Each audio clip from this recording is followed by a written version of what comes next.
আসসালামু আলাইকুম and very good evening. যুক্তরাজ্য সহ পৃথিবীর যে যেখানে বসে এনটিভি ইউরোপের রেগুলার প্রোগ্রাম কমিউনিটি ম্যাটার্স দেখছেন, আপনাদের সবাইকে শুভেচ্ছা সহ স্বাগতম। বরাবরের মতো আজকেও আপনাদের সাথে আছি আমি আদনান পাভেল। আপনারা যারা রেগুলারলি কমিউনিটি ম্যাটার্স দেখেন, কমিউনিটি ম্যাটার্স আপনাদের অনুষ্ঠান, আপনাদের নিয়ে অনুষ্ঠান। আমরা সবসময় চেষ্টা করি এই অনুষ্ঠানে এমন সব টপিকে কথা বলতে যা কিনা ব্রিটিশ বাংলাদেশি কমিউনিটির উপর প্রভাব ফেলছে বা অদূর ভবিষ্যতে প্রভাব ফেলতে পারে। আজও তার ব্যতিক্রম নয়। আজকে আমরা কথা বলবো 2023 সালে যুক্তরাজ্যে যা যা ইম্পর্টেন্ট ঘটনা ঘটেছে পলিটিক্যাল এবং ইকোনমিক, তা নিয়ে আমরা একটা রাউন্ড আপ করার চেষ্টা করব। আমরা ডিসেম্বর মাস এখন চলছে, বাংলাদেশের বিজয়ের মাস। এটা সবার একটা ফেস্টিভিটি বা ক্রিসমাসের সময় এখন, এবং আমরাও বছরের একদম শেষ পর্যায়ে চলে এসেছি। এইটা আমাদের 2023-এর সর্বশেষ কমিউনিটি ম্যাটার্স। এই জন্যই আজকে আমরা 2023-এর ইম্পর্টেন্ট পলিটিক্যাল এবং ইকোনমিক ব্যাপারগুলো নিয়ে আমরা কথা বলার চেষ্টা করব। আজকের টপিক হচ্ছে রাউন্ড আপ 2023, এবং এই ইম্পর্টেন্ট টপিকে আমাদের সাথে কথা বলার জন্য এনটিভি ইউরোপের লন্ডন স্টুডিওতে সশরীরে দুইজন সম্মানিত অতিথি আমাদের সাথে উপস্থিত আছেন, এবং আমাদের সাথে অনলাইনে আরেকজন সম্মানিত অতিথি আমাদের সাথে জয়েন করবেন। আমার হাতের ডান পাশে আছেন জনাব কামরু আলী, উনি ফাইন্যান্স ডিরেক্টর ইউকে বিসিসিআই, এবং he is a very well known businessman, he is a very well known community leader. Kamru Ali ভাই, thank you very much for joining us. Thank you. আমার হাতের বাম পাশে আরেকজন সম্মানিত অতিথি উপস্থিত হয়েছেন সশরীরে, জনাব তাইসির মাহমুদ। উনি এডিটর দ্য উইকলি দেশ এবং general secretary London Bangla press club. Bangla media বা বাংলাদেশি কমিউনিটিতে আরেকজন অতি পরিচিত মুখ, সিনিয়র জার্নালিস্ট। তাইসির ভাই, আপনাকে অনেক অনেক ধন্যবাদ আজকে আমাদের সাথে। আপনাকে অনেক ধন্যবাদ আমন্ত্রণ জানানোর জন্য। আমার প্যানেলিস্ট কামরু আলীকে ধন্যবাদ, এবং যারা এই মুহূর্তে আমাদেরকে দেখছেন তাদেরকে শুভেচ্ছা। ধন্যবাদ আপনাদের দুইজনকে, অনেক অনেক ধন্যবাদ। আমাদের সাথে আরও জয়েন করেছেন অনলাইনে জনাব বুলবুল হাসান, ব্রডকাস্ট জার্নালিস্ট এবং রাইটার। বুলবুল ভাই ও আমাদের কমিউনিটিতে অতি পরিচিত মুখ। বুলবুল ভাই, আপনাকে আমাদের সাথে আজকে এই গুরুত্বপূর্ণ কনভারসেশনে আমাদের সাথে জয়েন করার জন্য আপনাকে অনেক অনেক ধন্যবাদ। ধন্যবাদ আমাকে যুক্ত করবার জন্য। Thank you very much, thank you. সুপ্রিয় দর্শক, আজকে আমাদের ওয়ান্স এগেন আজকে আমাদের অনুষ্ঠানের টপিক হচ্ছে রাউন্ড আপ 2023। আমাদের অনুষ্ঠান যেহেতু 1 ঘন্টার অনুষ্ঠান, এর মাঝে 3 জন খুব ভালো বক্তা আমাদের সাথে উপস্থিত হয়েছেন। আমরা চেষ্টা করব শুধু ইম্পর্টেন্ট পলিটিক্যাল এবং ইকোনমিক ম্যাটারগুলো কভার করার জন্য আমাদের এই সংক্ষিপ্ত সময়ের মাঝে। আপনারা যারা যুক্তরাজ্যে আছেন তারা তো অবশ্যই স্কাই 780-তে এই অনুষ্ঠান দেখতে পাচ্ছেন। তাছাড়াও আমাদের সোশ্যাল মিডিয়ার মাধ্যমে, আমাদের ওয়েবসাইটের মাধ্যমে এই অনুষ্ঠান আপনারা দেখতে পাচ্ছেন। যদি আপনাদের কোনো প্রশ্ন থাকে, আমরা আমাদের সংক্ষিপ্ত সময়ের মাঝে চেষ্টা করব আপনাদের প্রশ্নগুলোর উত্তর দেওয়ার জন্য। আমি প্রথমেই জনাব বুলবুল হাসান, আমি যদি আপনার কাছে জানতে চাই যে 2023 তো একটা ইভেন্টফুল ইয়ার ছিল যুক্তরাজ্যের জন্য, পলিটিক্যালি ইকোনমিক্যালি। আমরা দেখেছি 2023-এর শুরু থেকেই এখন পর্যন্ত কিন্তু এভরি নাও অ্যান্ড দেন অনেক ইম্পর্টেন্ট পলিটিক্যাল ব্যাপার ঘটে গিয়েছে। আমরা কস্ট অফ লিভিং ক্রাইসিস একটা বড় টপিক, আপনার গভর্নমেন্টের বিভিন্ন ধরনের পলিসি চেঞ্জ, আপনার সেটা ইমিগ্রেশন হোক, সেটা ইকোনমিক ম্যাটার হোক, অনেক কিছু ছিল যেটা কিনা আমরা হাইলাইট করার মতো। আপনার মতে 2023 সালে ইম্পর্টেন্ট পলিটিক্যাল কি ম্যাটারগুলো আপনার কাছে মনে হয় যে অনেক গুরুত্ব বহন করে বা আপনি কেয়ারফুলি ফলো করেছেন, আপনি যদি আমাদের দর্শকদের উদ্দেশ্যে বলতেন।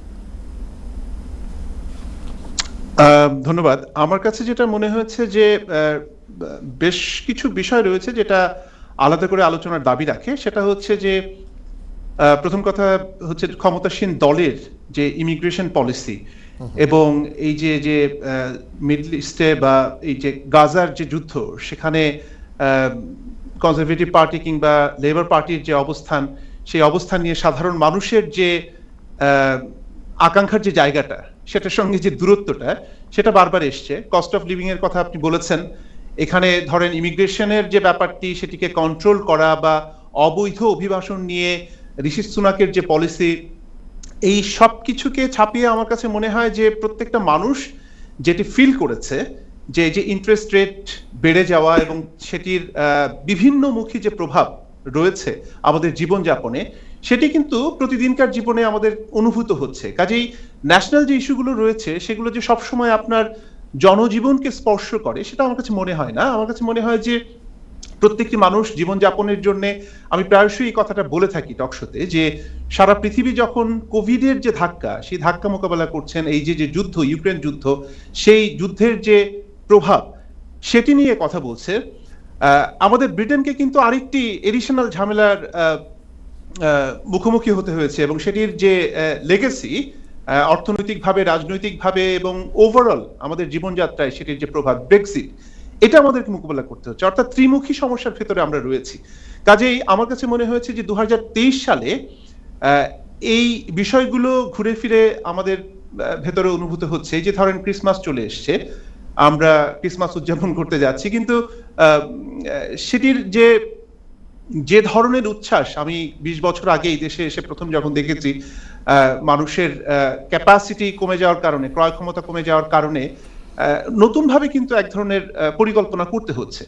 কাজেই আমার মনে হয় যে ইস্যুগুলো যখন একটা একটা করে আসতে থাকবে, আমার মনে হয় সেগুলোর ভেতরে গিয়ে আরো বিশ্লেষণ করা যাবে। কিন্তু আমার কাছে মোটা দাগে মনে হয়েছে যে এই বিষয়গুলো 2023 সালে সবচেয়ে বেশি আলোচিত হয়েছে। লেবার পার্টির যে ইন্টারনাল যে ডায়নামিক্স রাজনীতির, সেখানে কিয়ার স্টারমার একটা বড় ধরনের ধাক্কা খেয়েছেন। যে দলটি ক্ষমতায় আসার জন্য বলা যায় যে পথ চেয়ে বসে আছে এবং তারা মোটামুটি নিশ্চিত, হঠাৎ করে গাজার যে পরিস্থিতি, সেখানে প্রবলভাবে সমালোচিত হয়েছেন কিয়ার স্টারমার, এবং দলের মধ্যে কিন্তু দুটো বিভাজন তৈরি হয়েছে। এই যে অ্যান্টিসেমিটিজম থেকে শুরু করে অনেকগুলো বিষয়, আমরা এগুলো তো বলে থাকি যে এক ধরনের বাজওয়ার্ডস, কিন্তু সেটির বিপরীতে দাঁড়িয়ে ধর্মবিশ্বাস এবং রাজনৈতিক বিশ্বাস, এই যে বাম ডান ইত্যাদি ইত্যাদি অনেক কিছু সামনে চলে এসছে, যেটা আমার মনে হয় যে 2024 সালের নির্বাচনের আগে এই বিষয়গুলো আরেকটু আমার মনে হয় যে প্রকাশিত হবে, এবং মানুষ সিদ্ধান্ত গ্রহণের ক্ষেত্রে এই বিষয়গুলোকে, অর্থাৎ 23 সালের যে ডেভেলপমেন্ট গুলো, সেগুলোকে বিবেচনায় আনবে। শিওর।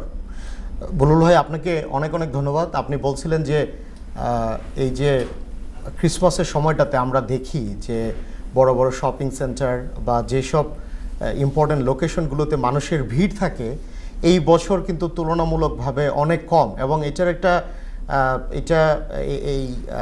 আমরা যে রিসেন্টলি দেখতে পেয়েছি যে এই লাস্ট কোয়ার্টারে যুক্তরাজ্যের যে ইকোনমিক যে ফরকাস্ট ছিল, সেই অনুযায়ী কিন্তু এখন এটা ফ্ল্যাট লাইন। এটা কিন্তু আপনার ইকোনমিটা কিন্তু বাড়েনি, এবং এটা বলছে যে একটা মাইল্ড রিসেশনের কিন্তু একটা সমূহ সম্ভাবনা। এবং এটার একটা বড় রিফ্লেকশন হচ্ছে যে আপনার লোকজনের যে ক্রয় ক্ষমতা, নিশ্চয়ই সেটার বড় একটা প্রভাব পড়েছে because of cost of living crisis, inflation and many other things. এই জন্যই হয়তোবা এই সময়ে আমরা এই ধরনের অ্যাক্টিভিটিসগুলো দেখতে পাচ্ছি। এবং আপনি বলছিলেন যে ইন্টারন্যাশনাল অনেক ইভেন্ট আছে যা কিনা প্রত্যেকটা রাজনৈতিক দলের ইন্টারনাল পলিটিক্সে সেটা প্রভাব ফেলেছে এবং অদূর ভবিষ্যতেও সেটা প্রভাব ফেলবে, যা কিনা আমাদের আরও কেয়ারফুলি হয়তোবা আমাদেরকে কনসিডার করতে হবে, অবজার্ভ করতে হবে। আপনাকে অনেক অনেক ধন্যবাদ আপনার গুরুত্বপূর্ণ ওপিনিয়নের জন্য। তাইসির ভাই, আমি যদি আপনার কাছে আসি, আপনার কাছে কি মনে হয় যে 2023-এর আমরা দেখতে পেয়েছি যে রাজনৈতিকভাবে কিন্তু অনেক ঘটনা ঘটে গিয়েছে। আমরা এখন জানি যে কোভিড ইনকোয়ারি হচ্ছে, যেটা কিনা দেখা যাচ্ছে যে যুক্তরাজ্যের মতন একটা দেশ, যার পলিটিক্যাল ইনস্টিটিউট সারা পৃথিবী একসময় ফলো করত, সেইখানে যে কিভাবে একটা ডিক্লাইন হয়েছে, ঘুণে ধরে গিয়েছে যদি বাংলায় আমরা বলি, সেটার অনেক কিছু কিন্তু এখন বহিঃপ্রকাশ দেখা যাচ্ছে। আপনার মতে 2023-এর কি কি ইম্পর্টেন্ট ঘটনা পরবর্তীতেও প্রভাব ফেলবে বা ফেলছে, যেটা কিনা আমাদের সকলের, পার্টিকুলারলি আমাদের কমিউনিটির কেয়ারফুলি অবজার্ভ করা উচিত বা কিনলি ফলো করা উচিত? অনেক ধন্যবাদ আদনান ভাই। যেহেতু এই বছরে এটি আপনার সর্বশেষ প্রোগ্রাম, তো আর মাত্র 9 দিন বাকি আছে, আমরা নতুন বর্ষে পা রাখছি, 2023-কে আমরা বিদায় দিচ্ছি। সুতরাং আমরা যদি 9 দিন বাকি আছে, আমাদের দর্শকদেরকে নববর্ষের শুভেচ্ছা জানাতে পারি। অবশ্যই সকলকে নববর্ষের শুভেচ্ছা, এবং আমাদের বুলবুল ভাইকেও শুভেচ্ছা জানাই। তিনি আমাদের সাথে নেই, কিন্তু অনলাইনে আছেন, এবং তিনি অনেকগুলো বিষয় সেখানে বলেছেন যে 2023 সালে আলোচিত বিষয়গুলো, এর মধ্যে ইমিগ্রেশন তো একটা আছেই। অবশ্যই। তবে ইমিগ্রেশন নির্বাচন সামনে আসলেই এটা একটা ট্রাম্প কার্ডের মতো, ইমিগ্রেশনটা সামনে নিয়ে আসা হয় ইজি, কমিউনিটিকে ডিভাইড করা ভেরি ইজি, বা ভোটের রাজনীতি, রাইট। কারণ ইমিগ্রেন্টকে হিট করতে পারলে ওই যে ভোটটা টানা যায়, এটা একটা পলিসি। রিসেন্টলি আপনি দেখবেন যে আপনার স্পাউস ভিসা আনতে বাংলাদেশ থেকে, মানে বহির্বিশ্ব থেকে আসার ক্ষেত্রে আগে 18,500 এরকম ছিল, সেটি বাড়িয়ে 165% বাড়ানো হলো, যে অস্বাভাবিক বাড়ে, সেটি এবং এটা নিয়ে আবার 38,500, রাইট, এরপর আবার এটা তারা রিভিউ করে 29,000-এ নিয়ে আসছে, রাইট, 29,000-এ নিয়ে আসছে, বাট তারা এটা বলছে ধাপে ধাপে সেটা বেড়ে 38,000-এই যাবে। তো আমার কাছে আবার একটা জিনিস মনে হয় যে আমরা তো অ্যাকচুয়ালি গত কয়েক বছর যাবতই, মানে প্রথমে কোভিডের ধাক্কা 2 বছর গেল, এরপর ব্রেক্সিট, এরপর যেটা হলো যে কোভিড উত্তর যে সময়টা আসলো তখন রিসেশন চলে আসলো, অর্থনৈতিক মান্দা, বিকজ কোভিডের সময় গভর্নমেন্ট যে ভর্তুকিটা দিয়েছিল, গ্রান্ট দিয়েছিল, তো এই লসটা পুষিয়ে নেওয়ার জন্য কি করলো, ইনফ্লেশন হাই হলো এবং তখন এই যে ইন্টারেস্টটা বাড়িয়ে দেওয়া হলো, মানে এটা কিন্তু এই বিগত কয়েক বছরের মধ্যে সবচেয়ে বেশি, এবং এটা দেওয়ার কারণে এবং এইখানে আপনার এই যে এই এনার্জি প্রাইস যে বেড়ে গিয়েছিল, এটা তো একটা হিউজ, সবকিছুর প্রাইসই বেড়েছে, এনার্জি প্রাইস বেড়েছে, বিশেষ করে অ্যাকচুয়ালি ইন্টারেস্টটা বাড়ার কারণে, অস্বাভাবিক বাড়ার কারণে। মনে করেন একজন একটা ঘরের মালিক, এখন তার ইন্টারেস্ট রেট ছিল আপনার 1.5, ওইটা বেড়ে গেল 7, এখন তার মর্গেজ ছিল এখানে ধরেন 800 পাউন্ড, সেটা বেড়ে 1200-1300 হয়ে গেছে, যার 1100 ছিল তার 1700 চলে গেছে। এখন বাড়ির মালিকরা মানে হিমশিম খাচ্ছেন, ওইটা তো বোঝা যাচ্ছে না। অবশ্যই। তো এই 2023-এ এসে মানে শিশুনাক আসার আগ পর্যন্ত ব্রিটেনের রাজনীতিটা যেভাবে অস্থির ছিল, একটা অস্থিরতা ছিল, একজন প্রাইম মিনিস্টার আসছেন 3 মাসের মাথায় আবার বিদায় নিচ্ছেন, আমার মনে হয় এখন শিশুনাক আসার মধ্যে কিছু স্টেবিলিটি আসছে, আসছে, বাট মন্দের ভালো কি, মন্দের ভালো বলা যায়, কারণ আসলে ওইরকম অস্থিরতা না, এটা থেকে আর বেরিয়ে আসছে এবং সে কন্ট্রোল করার চেষ্টা করছে। অস্বাভাবিক যেটা হচ্ছে যে আমাদের সাবেক প্রাইম মিনিস্টার ডেভিড ক্যামেরন, তিনি এবার পররাষ্ট্রমন্ত্রী হয়ে ফিরে এসেছেন। এটা এর আগেও অবশ্য ঘটেছে, কিন্তু কম সেইভাবে হয়। তাইসির ভাই, আপনি খুব thank you very much once again আপনার গুরুত্বপূর্ণ ওপিনিয়নের জন্য। আপনার যে ফাইনাল যে কমেন্টটা, এটা ভেরি ইন্টারেস্টিং, এবং এটা কি বোঝা যায় না যে ঋষি সুনাকের ওনার যে কলিগ যারা আছে তাদের কারো প্রতি ওনার আস্থা নেই, এবং উনি এরকম রিপ্লেসমেন্ট কাউকে পাচ্ছে না, এই জন্য নিয়ে আসতে হচ্ছে। এইটা কি মনে হয় তার উনি একটা আমেরিকার মতো প্রেসিডেন্সিয়াল স্টাইল এক্সিকিউটিভ ওই ফর্মে চলে যাচ্ছে, এবং এটার একটা বড় রিফ্লেকশন কিন্তু কনজারভেটিভ পার্টির কনফারেন্সে আমরা দেখেছি। সাধারণত পার্টি লিডারের স্পাউস কিন্তু পার্টি লিডারকে পরিচয় করে দেয় না, আমেরিকাতে করে, এই দেশে করে না, but for the first time আমরা কিন্তু দেখেছি। তো এটা কি বোঝা যায় না যে ওনার কলিগ যারা আছে ওনার প্রতি, তাদের প্রতি ওনার একটা কনফিডেন্স নাই, বা লোকজনের কনফিডেন্স নাই?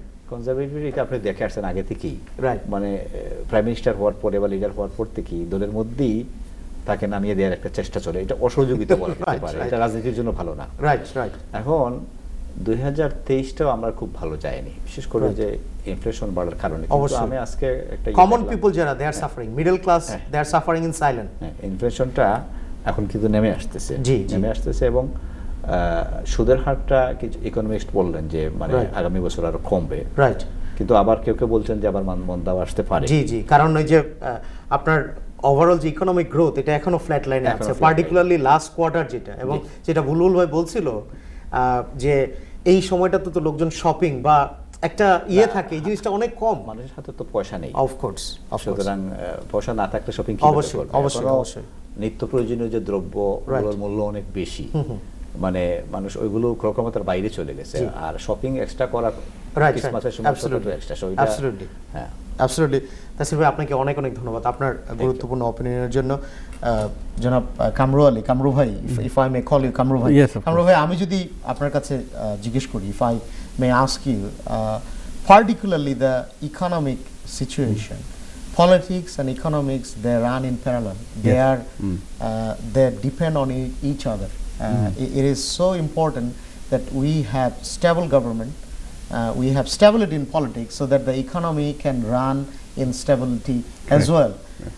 In 2023, economic turbulence in Britain has been a serious, a critical matter, not just for the Conservative Party, but for people in general, particularly for our community here, right?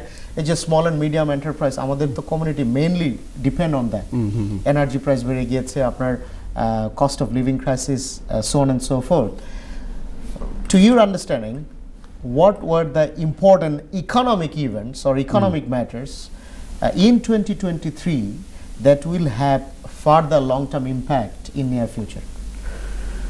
Yes, তো তাছাড়া ভাই তো কিছু বলছেন already যে beginning of the year 2023 আমাদের inflation আছিল I think just above 10%, right, which is probably the highest in about 40 years. Yes. So that was a major impact on any economy. It's not just UK, globally Somoyer Sathe asil. Right. So now we are, I think, 3.9% recently. So it's been a gradual decline. Right. So Which is a good thing. it's a very fantastic thing. On top of that, we had the energy price hike. We also had, and then to control all that, we had the interest rates, sharp increases in interest rates. So all this has impacted on everything. And as I said, not just UK, but globally. Now, Tosur also touched on that. Since Rishi Sunak and Jeremy Hunt took over, there's been some stability, and stability, which is a positive thing. Absolutely, positive thing. But one thing I always remind myself, you know, at the beginning of the year, there were so many predictions of যে আমরা property example on the property sector, crash হইজিব, মানে people will be hundreds of thousands of people will be losing their homes and but we hardly had any impact on that. You know, they maintain করা গেছে because of the stability that the government was able to have. Some Political stability is very important. Yes. International credibility is very important, right? So it's not been as bad as predicted. In could fact, be better. Could be better. But you know, আমরা তো আইসি যে Covid আর বিভিন্ন প্রবলেমটা কি Brexit so significantly ফেলছে impact. So those things over time will settle, and naturally is going to have an impact.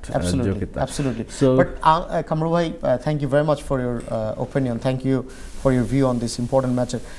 আপনার কাছে কি মনে হয়, considering the sort of economic challenges that we are facing in the UK, which is a very rich country, very important G7 member, absolutely, do you think we have the right sort of leadership in the government? I'm not taking side of any political party, but do you think we have the right sort of leadership? I believe the two people we have at the moment, Rishi Sunak and they're very experienced, particularly for the economic side of things. And Oje Agebolla, but this internal division within their party, this is causing problems. Labour Party also has a lot of left wing, right wing. No doubt, absolutely. This is why Rishi Sunak brought in David Cameron. He's very much centre ground. He's won a few elections. He's a very moderate, very successful in winning elections. And I used to like him as a Prime Minister because he was very centre ground. And he was able to manage. He's good in winning election, bad in losing referendum. So that was a bad mistake, unfortunately. Every, you know, there's always a legacy of every prime minister. Say, Tony Blair was a good prime minister, but he did the Iraq war. So we pros and cons. Absolutely. The country decided to Brexit. You know, the fact that he offered the referendum to win the election, so that was possibly a mistake. But generally, the policies he used to make collectively were very good for the country. Things are settling down slowly. Well, from where we were over 10% inflation, we're down to 3.9%. Yes, all the growth in the economy is, and technically we could be in recession next year. But mild recession, but then this is global issue as well. Thank you. Kamru bhai, thank you so very much. Thank you. Bulul bhai, আমি যদি আপনার কাছে ফেরত আসি, আপনি বুলুল ভাই, আপনি কি আমাকে শুনতে পাচ্ছেন? আমি শুনতে পাচ্ছি। Thank you very much. Bulul ভাই, আমরা আপনি খুব ইম্পর্টেন্ট বেশ কিছু ব্যাপার হাইলাইট করেছেন। তাইসির ভাই খুব ইম্পর্টেন্ট একটা পয়েন্ট বলেছে অলসো। কামরু ভাই, এই যে পলিটিক্সটাকে লিবারেল মিডল গ্রাউন্ডে আনার যে একটা চেষ্টা, এবং এটার একটা রিফ্লেকশন আমরা দেখেছি by appointing former prime minister David Cameron as a foreign secretary. No doubt ওনার প্রিভিয়াস ব্যাকগ্রাউন্ড থেকে তো উনি অনেক এক্সপিরিয়েন্স এখানে আনবে, এটার ব্যাপারে কোনো ডাউট নেই। কিন্তু এই যে ইন্টারন্যাশনাল প্লেয়াররা যখন দেখে যে after every 6 or 7 months you have a new minister, you have a new secretary, do you think এটা এই যে ব্রিটেনের যে একটা ইন্টারন্যাশনাল ক্রেডিবিলিটি, আপনি দেখেন গত 2 বছরে কতজন ফরেন সেক্রেটারি হলো, আপনার কতজন হেলথ সেক্রেটারি হলো, এটা কি পুরো সেক্টরের জন্য বা ইন্টারন্যাশনাল ক্রেডিবিলিটিতে একটা বড় ধরনের প্রভাব ফেলে না for a country like Britain? এটা কি, হাউ ডাজ দ্যাট লুক, আপনার কাছে কি মনে হয়? ধন্যবাদ। আমার কাছে তো যেটা মনে হয় যে এটা ন্যাশনালি এবং ইন্টারন্যাশনালি এটার একটা ইমপ্লিকেশন রয়েছে। প্রথম কথা হচ্ছে যে একজন সেক্রেটারি বা একজন মিনিস্টার তিনি যখন একটি মন্ত্রণালয়ের দায়িত্ব গ্রহণ করেন, সেটা পৃথিবীর যে কোনো দেশের জন্যই সত্য, তার কিন্তু একটা নিজস্ব মানে পলিসি থাকে, এক ধরনের দর্শন থাকে। তো সেটিকে আপনি সাজিয়ে গুছিয়ে একটা পর্যায়ে নিয়ে আসার আগেই দেখা যাচ্ছে তাকে চলে যেতে হচ্ছে, কারণ পার্টির ভেতরে এক ধরনের সংকট রয়েছে। আমরা কনজারভেটিভ পার্টির গত বেশ ক বছরের যদি আপনি মানে এই উত্থান পতনটা যদি লক্ষ্য করেন, তাহলে আপনি দেখবেন যে এখানে একটা সুতোয় কিন্তু মানে থাকে না যে একটা পলিটিক্যাল পার্টি তার একটা চেইন অফ কমান্ড রয়েছে, একটা সুতোয় গাঁথা, সেখানে কোথায় যেন একটা ছন্দ পতন হয়েছে। ঋষি সুনাককে আমরা দেখতে পাচ্ছি যে তিনি ব্যাক বেঞ্চারদের উপর অনেক বেশি নির্ভরশীল, এবং সেই কারণে এই যে রুয়ান্ডা বিল বা ইমিগ্রেশন ইস্যুতে তিনি যখন একটা সিদ্ধান্ত নিতে যাচ্ছেন, তিনি তখন তার বারবার তার নিজের যে অস্তিত্বের যে সংকট সেটির কথা মাথায় রাখছেন। এই জন্য কখনো কখনো যেটি তাইসির ভাই বলছিলেন যে ইমিগ্রেশন ইস্যুতে যে স্পাউসদের ক্ষেত্রে যে থ্রেশহোল্ডটা দেওয়া হয়েছে, সেখানে এই যে হঠাৎ করে জাম করে যাওয়া, আবার হঠাৎ করে ইউটার্ন নেওয়া, এতে কিন্তু খুব সহজেই বোঝা যায় যে সরকার বা কনজারভেটিভ পার্টি খুব স্টেবল একটা অবস্থানের ভেতরে নেই। এই পরিবর্তনগুলো খুব দ্রুত যখন হচ্ছে তখন বুঝতে হবে যে কোথাও একটা সংকট রয়েছে। আপনি আরো দেখেন যে কনজারভেটিভ পার্টির যে রিসেন্ট গ্রিন পলিসির দিকে তারা যে যাচ্ছে, সেটাকে তো আমি অন্তত আমার কাছে যেটা মনে হয়েছে, কারণ এনভায়রনমেন্ট নিয়ে আমি যতটুকু বুঝি, যতটুকু আমি পড়াশোনা করেছি, যতটুকু অবজার্ভ করছি, সেখানে এক ধরনের রেটরিক রয়েছে, নির্বাচন কেন্দ্রিকতা রয়েছে। লেবার পার্টিকে এক ধরনের প্রভোক করা যে তুমি তোমার পলিসি নিয়ে আসো, আমরা দেখি কতটুকু তুমি বাস্তবায়ন করতে পারো। হ্যাঁ, এখানে রাজনীতির একটা স্ট্র্যাটেজিক জায়গা রয়েছে। কিন্তু আমার প্রশ্নটা হচ্ছে যে আমরা এমন একটি সময়ে উপনীত হয়েছি আদনান, যেখানে আপনি যদি 10 জন মানুষকে জিজ্ঞেস করেন আপনার নেটওয়ার্কের ভেতরে বা আপনার সার্কেলের ভেতরে যে আপনি কেমন আছেন, কিরকম জীবন আপনি যাপন করছেন, আমার কাছে তো মনে হয় যে গত 20 বছরের মধ্যে ওয়ার্স্ট পসিবল একটা সময় আমরা পার করছি অর্থনৈতিকভাবে। এবং আপনার যখন উপার্জন এবং এই যে ব্যয়ের যে সামঞ্জস্য থাকবে না, আপনাকে বারবার ঘুমোতে যাওয়ার আগে চিন্তা করতে হবে, ঘুম থেকে উঠে চিন্তা করতে হবে যে এই মাসটা আমি কিভাবে চলবো। এবং যারা ট্রুলি ওয়ার্কিং ক্লাস, তাদেরকে তো প্রতিনিয়ত এই বিষয়গুলো দিয়ে যাচ্ছে। আপনি যদি মর্গেজের রেটটা দেখেন, এই যে ইন্টারেস্ট রেটের হঠাৎ করে বেড়ে যাওয়া, প্রত্যেকটা হাউসহোল্ড কিন্তু এটাতে এফেক্টেড। আপনি যদি আরো পার্টিকুলারলি দেখেন যে 500 থেকে শুরু করে 1200 পাউন্ড পর্যন্ত বেড়ে গেছে, এবং মানুষের ইনকাম কিভাবে হঠাৎ করে জাম্প করছে না। তো সেই ক্ষেত্রে একটা সরকার, যেটাকে আমরা ওয়েলফেয়ার স্টেট বলি, সাধারণ মানুষের এই বিপর্যয়ের মধ্যে, এই দুর্দশার মধ্যে তাদের কি অর্থনৈতিক পলিসি রয়েছে যেটা তাদেরকে আশ্বস্ত করতে পারে? আপনি নিজেই প্রশ্ন করুন, এই প্রশ্নের কিন্তু কোনো উত্তর নেই। আমরা নির্বাচন কেন্দ্রিক ভাবনা ভাবছি, আমরা ইমিগ্রেশনের কথা বলছি, কন্ট্রোলের কথা বলছি। এটা হচ্ছে আরেকটা ট্রিক। আপনি দেখবেন যে ব্রেক্সিটের সময় এই যে ইমিগ্রেশন কন্ট্রোল নিয়ে যে ধরনের রেটরিক বারবার এসছে এবং এক ধরনের স্মিয়ার ক্যাম্পেইন হয়েছে, সেই পর্যায়ে হয়তো যাচ্ছে না, কিন্তু তারপরে আমি বলবো যে ইমিগ্রেশন মানে কমিউনিটিকে ডিভাইড করার জন্য একটা অ্যাবসলিউটলি। এবং আপনি লক্ষ্য করেছেন কিনা যে যারা ব্রেক্সিটে ভোট দিয়েছিলেন, সেই মানুষগুলোকে জাগিয়ে তোলার জন্য কিন্তু আবার এই ধরনের পলিসিগুলোকে সামনে নিয়ে আসা হচ্ছে, ইউটার্ন নেওয়া হচ্ছে, এবং এদেরকে এক ধরনের মানে দে আর প্লেইং রাউন্ড। হ্যাঁ, এটা তো আসলে এই রাজনীতির ভেতর থেকে সাধারণ মানুষের জীবন যাপনের উপরে এটির যে প্রভাব, সেটি আমাদেরকে কোন দিকে নিয়ে যাবে আমি এখনো জানি না। দুই নম্বর হচ্ছে যে অ্যাবসলিউটলি রাইট। এবং ইম্পর্টেন্ট যে ইস্যুগুলো আছে, আপনার cost of living crisis, economic যে ইস্যুগুলো আছে, আপনার এনএইচএস, এডুকেশন, এই ব্যাপারগুলো কিন্তু তখন নিচে চলে যাচ্ছে এজেন্ডায়। Thank you so very much আপনাদের তিনজনকে। আমরা একটা বিরতিতে যাব, বিরতির পর এসে আপনাদের তিনজনের সাথে কথা বলবো। সুপ্রিয় দর্শক, আজকে কমিউনিটি ম্যাটার্সে আমরা কথা বলছি 2023-এর ইম্পর্টেন্ট পলিটিক্যাল এবং ইকোনমিক ম্যাটারগুলো নিয়ে। আমরা যাব একটা বিরতিতে। সুপ্রিয় দর্শক, বিরতির পর আপনাদের সবাইকে আবারও আমন্ত্রণ কমিউনিটি ম্যাটার্সে। আজকে আমরা কথা বলছি 2023-তে যে ইম্পর্টেন্ট রাজনৈতিক এবং ইকোনমিক ঘটনাগুলো ঘটে গিয়েছে, তার একটা সামারি দেওয়ার চেষ্টা করছি আমাদের এই সংক্ষিপ্ত সময়ের মাঝে। এবং এই ইম্পর্টেন্ট টপিকে আমাদের সাথে কথা বলার জন্য আমাদের সাথে সম্মানিত তিনজন অতিথি আজকে জয়েন করেছেন। এনটিভি ইউরোপের লন্ডন স্টুডিওতে সশরীরে উপস্থিত আছেন দুজন অতিথি, এবং আরেকজন অতিথি আমাদের সাথে অনলাইনে জয়েন করেছেন। আমি আবারও দর্শক যারা এই পর্যায়ে আমাদের সাথে জয়েন করেছেন তাদের উদ্দেশ্যে আবারও খুব সংক্ষেপে পরিচয় করিয়ে দিব। আমার হাতের ডান পাশে আছেন finance director of UK BCCI এবং ভেরি ওয়েল নোন বিজনেসম্যান জনাব কামরু আলী। আমার হাতের বাম পাশে আছেন general secretary of London Bangla press club এবং এডিটর দ্য উইকলি দেশ, very well known senior journalist জনাব তাইসির মাহমুদ। এবং আমার সাথে অনলাইনে জয়েন করেছেন another very well known media personality, broadcast journalist and writer, জনাব বুলবুল হাসান, আপনাদের তিনজনকে আবারও অনেক অনেক ধন্যবাদ আজকে আমাদের সাথে জয়েন করার জন্য। আমরা বিরতিতে যাওয়ার আগে আমরা কথা হচ্ছিল যে এই যে আপনার ডেভিড ক্যামেরনকে, ফর্মার প্রাইম মিনিস্টারকে আপনার যে অ্যাপয়েন্টমেন্ট দেওয়া হলো ফরেন সেক্রেটারি হিসেবে, এটা ঋষি সুনাকের কতটা কনফিডেন্স আছে এবং ইন্টারন্যাশনাল এটা কি প্লে করবে? নাসির ভাই, আপনি কিছু বলতে চাচ্ছেন? এটাই আমরা বুঝতে পারি যে আসলে ঋষি সুনাক তার দলের যারা নেতা আছেন তাদের উপর তার আস্থা নিয়ে এই জন্য তো অনেক নিয়ে আসছে। আমার মনে হয় যে এটা খারাপ কিছু না। ডেভিড ক্যামেরন একজন বিজ্ঞ পলিটিশিয়ান, শিওর, এবং তার সময়টা আমি দেখেছি তিনি খুব পিসফুলি পলিটিক্যাল একটা স্টেবিলিটি ছিল। Of course there are many issues যেটা নিয়ে আসলে উই ক্যান বি ভেরি কিন্তু এরপরে মোটামুটি উনি পিসফুলি স্টেবিলিটি ছিল এবং পিসফুলি উনি টার্মটা উনি পিসফুলি পার করে এসেছে। আমি এটা খারাপ কিছু দেখি না। এর আগেও কিন্তু বিভিন্ন সময় এইভাবে হয়েছে, লেবার আপনার টনি ব্লেয়ারের সময়, গর্ডন ব্রাউনের সময় হয়েছে, জি, হাউস অফ লর্ডস থেকে দিয়েছে। আমরা চাই যেভাবেই হোক মানে ইকোনমিটা কন্ট্রোল রাখবে, জি, দেশটা যাতে মানে স্টেবিলিটি থাকে, যেভাবেই হোক। এখন যে আপনি যদি 2024-এর কথা বলেন, জি, যে কে আসছে, জি, আসবো আপনার কাছে। আমরা তাইসির ভাই আপনার কাছে এই ব্যাপারে প্রশ্ন করব। আমার নেক্সট প্রশ্নটাই ছিল যে আমরা জানি যে 2024-এ কিন্তু জেনারেল ইলেকশন দিল, রাইট?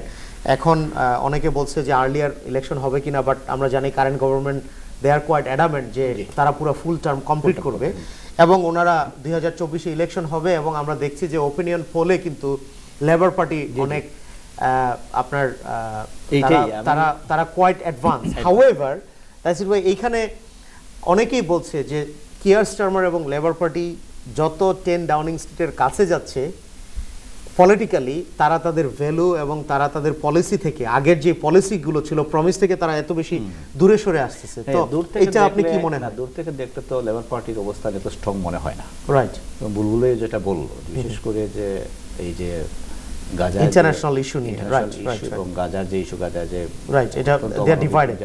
এবং সেম ইন আপনার আমেরিকাতে Democrat they are also divided when it comes to Middle East issue. অক্টোবরের 26 তারিখে যে লেটেস্ট পোলটা হলো ইউ গভর্নমেন্টে, এখানে আবার দেখা যায় যে কনজারভেটিভ পার্টি 24% এবং লেবার এখানে 48%, অনেক বেশি। কিভাবে হয়েছে আমি জানি না, হিউজ গ্যাপ। এবং এই পোল যদি কন্টিনিউ হয় তাহলে মনে হয় যে আগামীতে লেবার আসার কথা।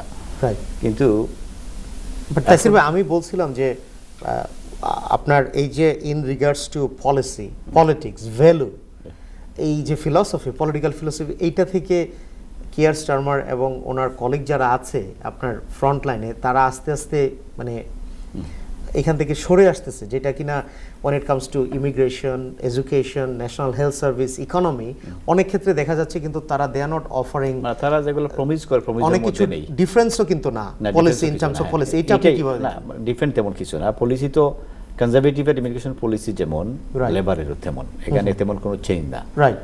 তো ভোট কেন মানুষ right, but in terms of economy এবং আরো যে ইম্পর্টেন্ট ইকোনমিক আপনি এখন কিভাবে বুঝবেন? কারণ এখন কনজারভেটিভ গভর্নমেন্ট দেশ চালাইতেছে, রাইট? এখন আমরা দেখতেছি মোটামুটি একটা স্টেবিলিটির মধ্যে নিয়ে আসছে এবং আমরা আশা করি যে আগামী ইলেকশন পর্যন্ত মোটামুটি স্টেবল পর্যায়ে ইনফ্লেশন কমে আসতেছে এবং একটা নিউজে দেখলাম সকলেরই কাম্য, হ্যাঁ, সুদের হারও কমবে। এখন একটা সরকার ক্ষমতায় আছে, তারা দেশ চালাচ্ছে, আমরা তাদেরকে বিবেচনা করতে পারি, কিন্তু লেবার পার্টি আসলে তারা কি করবে we can't say now, right?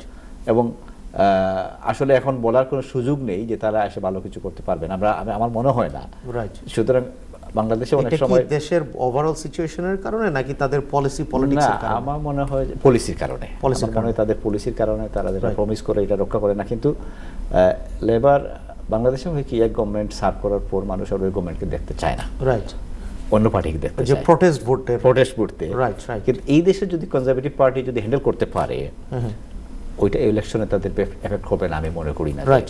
আরেকটা জিনিস হচ্ছে এই দেশে যেটা আমি দেখলাম যে বাংলাদেশে, আমাদের দেশে থার্ড ওয়ার্ল্ড কান্ট্রিগুলোতে অপোজিশন পার্টি আন্দোলন সংগ্রাম করে কারেন্ট গভর্নমেন্ট নামানোর জন্য, আর এই দেশে যেটা করে যে নিজ দলের নেতৃবৃন্দ মানে আপনার অভ্যন্তরীণ দলের কারণে বা তারা চান তাদের প্রাইম মিনিস্টারকে নামানোর জন্য, মানে এখানে বিরোধী দলের বিরোধিতার খুব সুযোগ থাকে, নিজের দলই এখানে বেশি বিরোধী। ওয়েল, ইন ডেমোক্রেসিতে তো আপনার সেটা থাকবেই, আপনার চেক এন্ড ব্যালেন্স তো অবশ্যই থাকবে। থ্যাংক ইউ তাসির ভাই, thank you so very much, thank you Bulbul ভাই। আমি যদি আপনার কাছে ফেরত আসি, 2024 আমরা জানি যে জেনারেল ইলেকশন হবে এবং এইখানে আপনার মানে আপনার কাছে কি মনে হয়, হাউ অপটিমিস্টিক ইউ আর যে নতুন গভর্নমেন্ট এসে বেশ কিছু পজিটিভ চেঞ্জ নিয়ে আসবে যেটা কিনা দেশের জন্য ভালো হবে? ধন্যবাদ।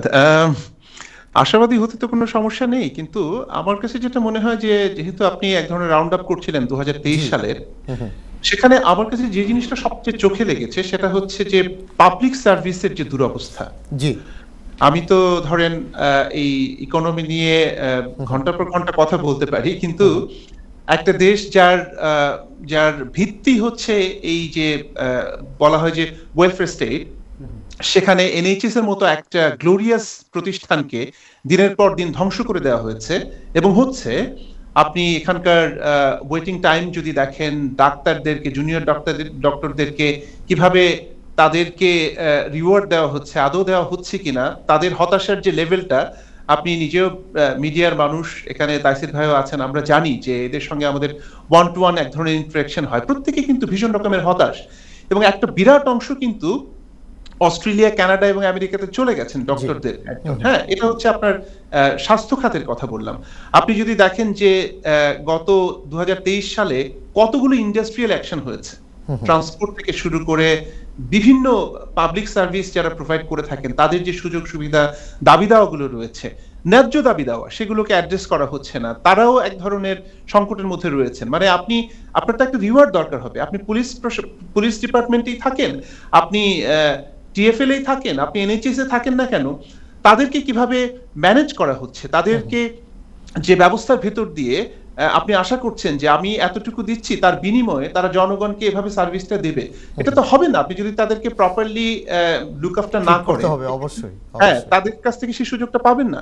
কাজে পুরো সিস্টেমটা এক ধরনের, মানে পুরো ব্যবস্থাটাই এক ধরনের একটা হযবরলার অবস্থার ভিতরে পড়ে গেছে, যে কারণে সত্যিকার অর্থে আপনি পাবলিক সার্ভিস মানে ইজ এট কোয়েশ্চেন, মানে খুব স্বাভাবিকভাবেই এই জায়গাটি থেকে উত্তরণ করতে না পারলে নির্বাচনকে সামনে রেখে কনজারভেটিভ পার্টি বলেন বা লেবার পার্টি বলেন, তারা যতই রেটরিক তৈরি করুক না কেন, মানুষের মধ্যে কিন্তু একটা ভীষণ রকমের হতাশা তৈরি হয়েছে। অবশ্যই এবং এই হতাশার থেকে উত্তরণের পথ কি তারা কিন্তু জানেন না। মানে কনজারভেটিভ পার্টি এবং লেবার পার্টির বিপরীতে আমি মনে করি, সেটা লিবডেম কিনা আমি জানি না, গ্রিন পার্টি কিনা আমি জানি না, কিন্তু যদি এই সময় এসে প্রকৃত অর্থে একটা প্রপার ম্যানিফেস্টেশন নিয়ে জনগণের সামনে দাঁড়াতে পারে, আমি মোটামুটি নিশ্চিত যে এই বড় দুটো শিবিরে মানে বিরাট একটা ধাক্কা লাগার সুযোগ হবে।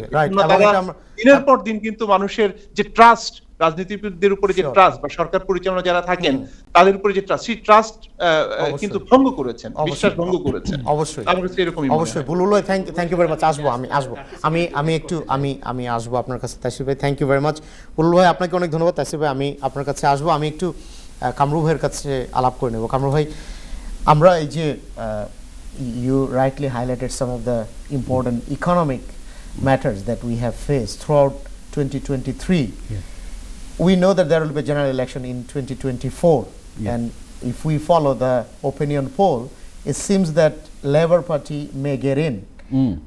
Considering their policy and politics, how optimistic you are that they will try to fix some of the important issues that we have been facing in 2023?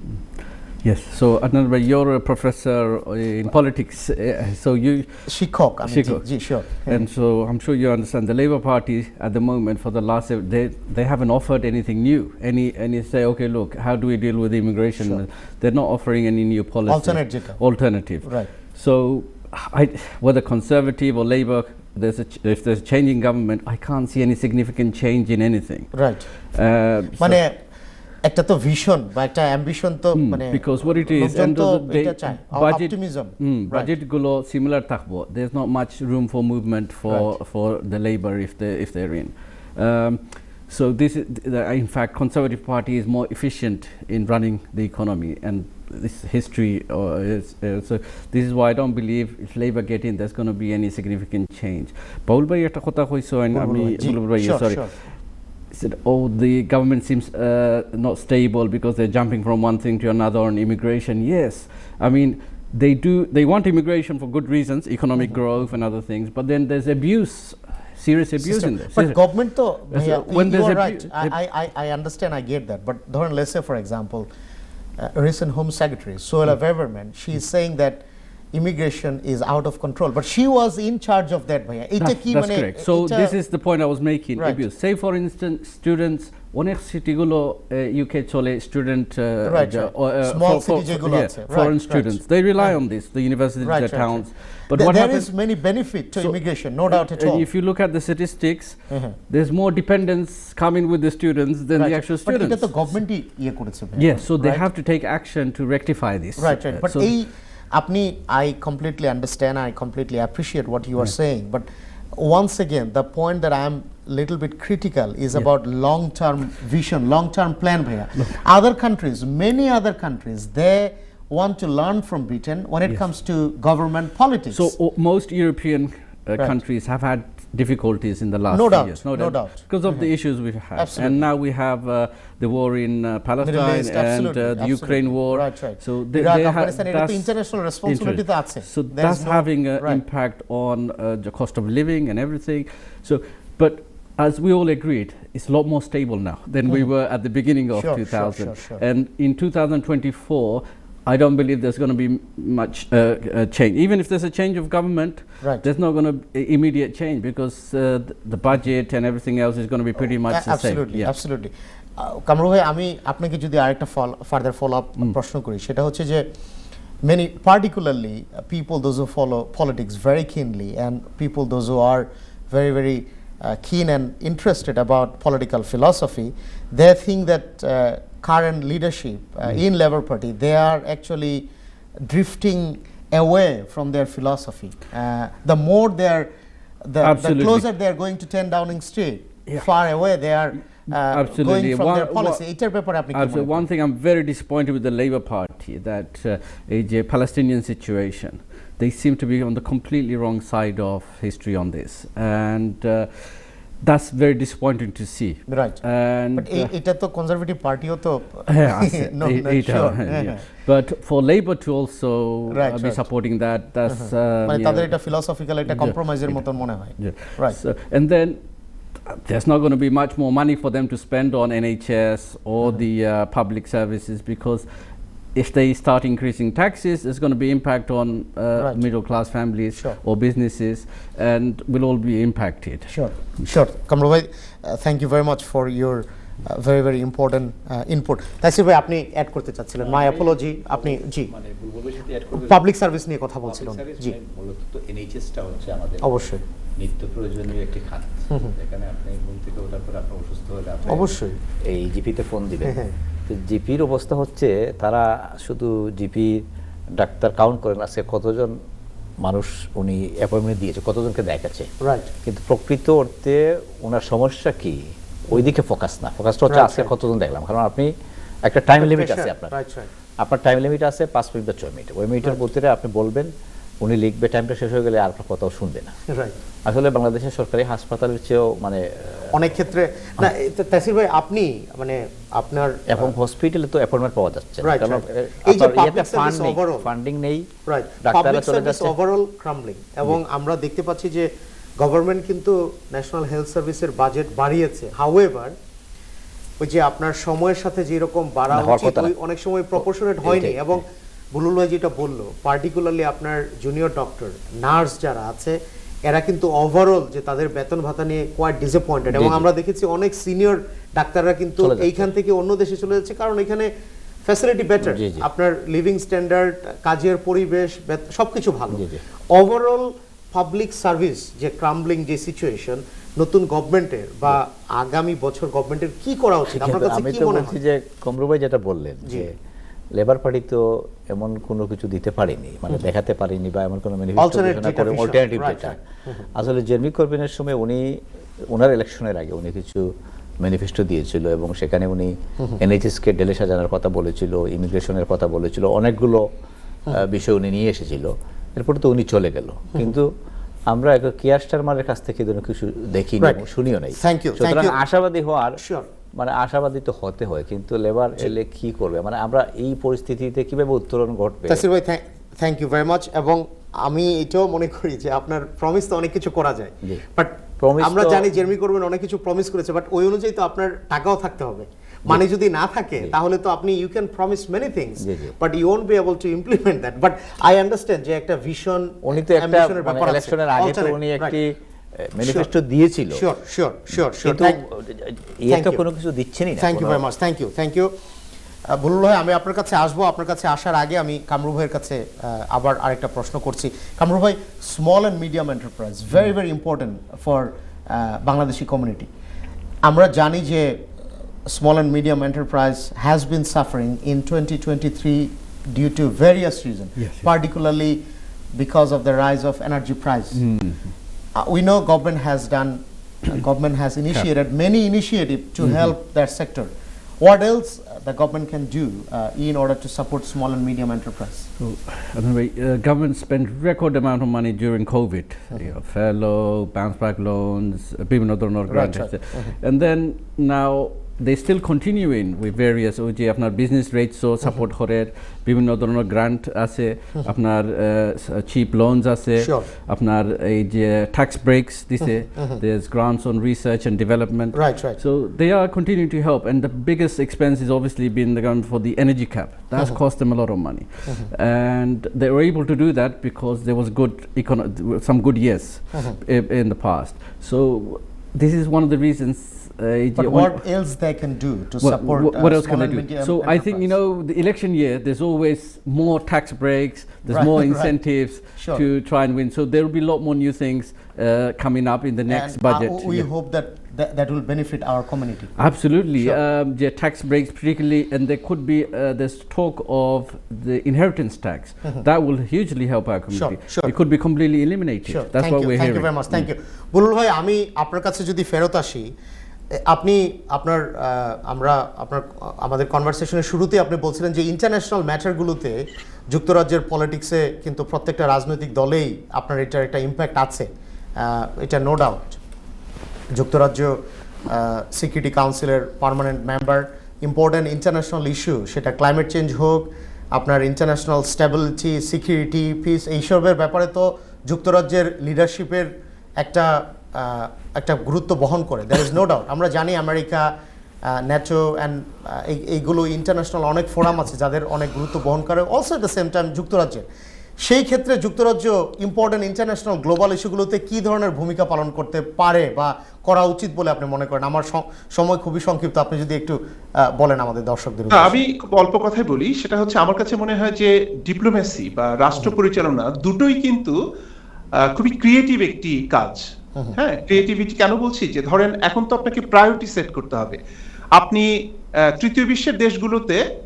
গণতন্ত্র পুনরুদ্ধার করার জন্য আজ থেকে 20 বছর আগে যে পরিমাণ আপনি কি বলবো যে ফান্ডিং অ্যালোকেট করতেন ফরেন অফিস যেটা করতো এখন কি আপনার সেটা করা দরকার বা সেটা কি প্রায়োরিটি হওয়া উচিত যেখানে আপনার নিজের এনএইচএস সাফার করছে দেশের জনগণ ওয়ার্কিং ক্লাস সাফার করছে সেক্ষেত্রে তো আপনার মানে ফোকাসটা শিফট হওয়া প্রয়োজন কাজে আমার কাছে মনে হয় যে ইন্টারন্যাশনাল যে অ্যারেনা সেখানে যুক্তরাজ্য তো বরাবরই একটা ফ্যাক্টর এবং তাদের যে সফট পাওয়ার বা এই যে ডিপ্লোমেসির যে জায়গাগুলো সেগুলো নিয়ে তারা দিনের পর দিন কাজ করেছে কিন্তু আমার কাছে মনে হয়েছে যে এখন প্রায়োরিটি সেট করাটা খুবই জরুরি থ্যাংক ইউ আগে তো আপনার দেশের মানুষকে দেখতে হবে তারপরে আপনি ইন্টারন্যাশনাল জায়গায় কি জায়গায় যাবেন সেটা দেখেন thank you very much thank you আমরা অনুষ্ঠানের একদম শেষে চলে এসেছি তাইসির ভাই আপনার ফাইনাল কমেন্ট যেহেতু আপনি এটা সালজামামি সুতরাং ইন্টারন্যাশনাল বিষয় এখানে আলোচনা করা যায় জি তো আমি খুব সংক্ষেপে বড় দেখে সেটা হচ্ছে যে এই যে ইসরায়েল এবং হামাস সংঘাত সেখানে প্রায় 20,000